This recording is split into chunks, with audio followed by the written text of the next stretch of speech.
So Blane, you're doing something a little different as far as your retrieve, and I think something different than really what I've seen before, and I think it has a little bit to do with probably how you design the rod as well, would be my guess. But can you talk a little bit about that? Sure.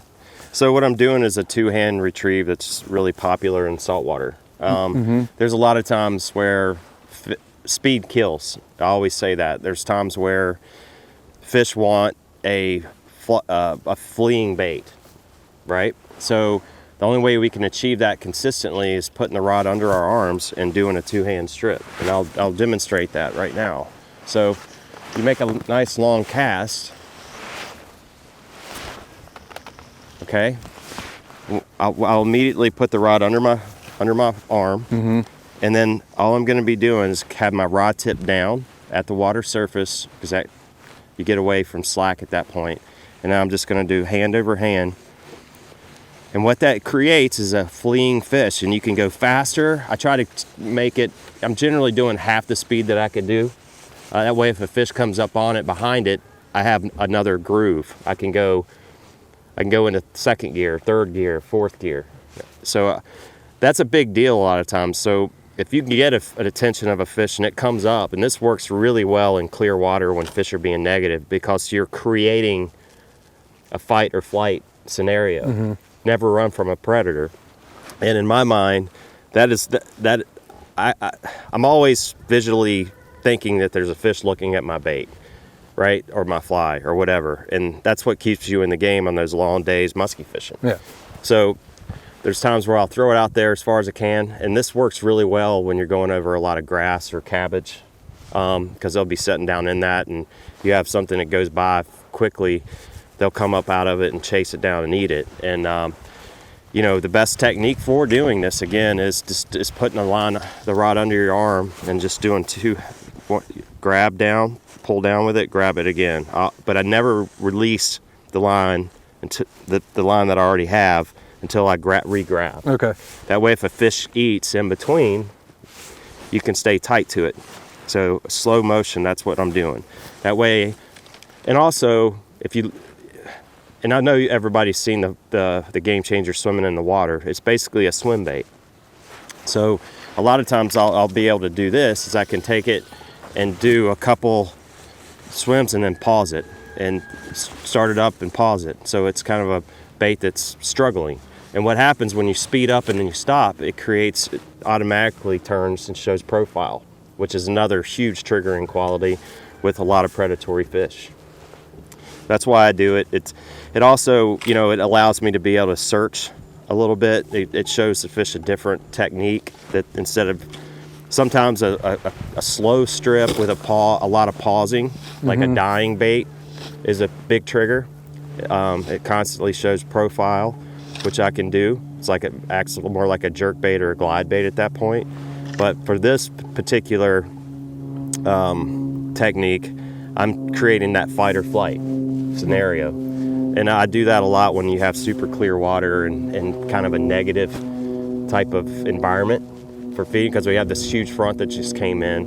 We've got probably 35, 40 degree temperature change, and so I've caught some of my biggest fish on days like that doing this technique. Caught two of my biggest trout I've ever caught in daylight with that technique. So it pretty much takes the rod out of the equation. Yep. And the action is just coming from your hands and, of course, the design of the fly itself. Yep. So on the hook set, you're leaving the rod under your arm and you're just setting the hook with your hands. Yep. You're basically hand lining the fish at that point, and you can't get a better hook set than hand lining, because you're taking, a lot of times, as you know, teaching fly fishing for years, that a lot of people don't really understand the dynamics of how a rod works as far as hooks fighting a fish goes, right?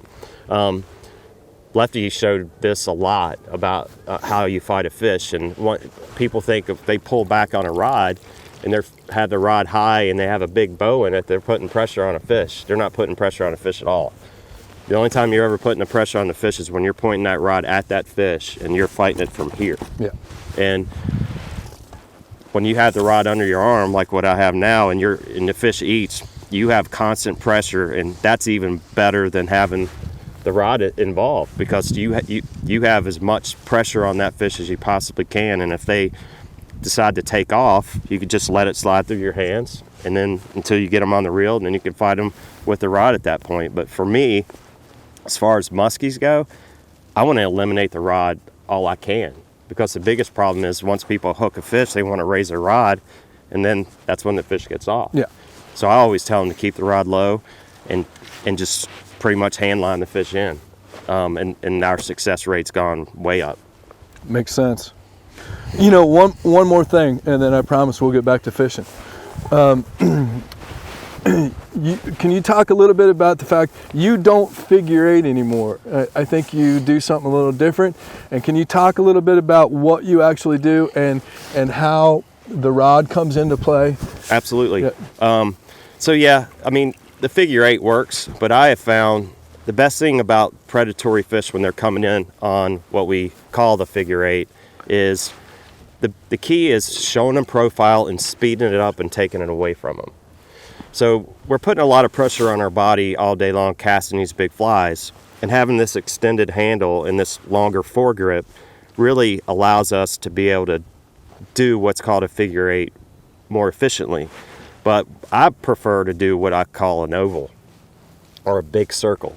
And what's happening at that point is I'll strip the fly into about 20 inches or so from the rod tip. Uh-huh. And at that point, whatever my rod does, the fly reacts to it, right? So the worst thing you could do with a figure eight is have 5 feet of distance between the fly and the rod, because you'll move the rod and the fly's not doing anything. Mm-hmm.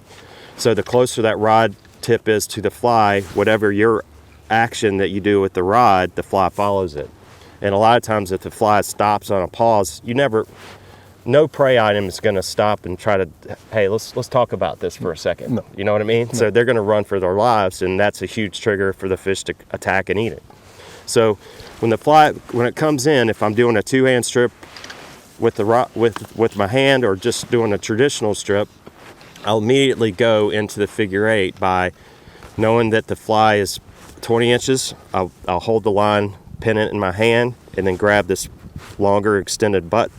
And what I'll do is what I call stir the pot.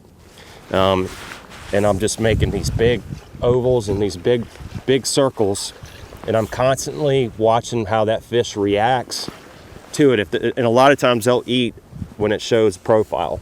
So I try to make really big, wide turns instead of really tight, sharp turns, because if you do that, the bait's going to end up, or the fly's going to end up coming back at the fish. And no predator gets attacked. No. A prey item is not going to attack a predator. They're going to run from them. So I'd make sure I make big, wide turns, and I'm using the butt to do all this. I'm not using my casting hand. I'm using my non-casting hand to do this. And that takes the pressure off your casting hand.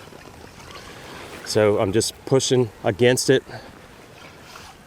just like that. And the wider I can get it, and you have to get in an athletic position, bend your knees, and hunch down, because I'll go deep on the straightaway, and I arc out and up on the out, and that's a lot of times when they hit it.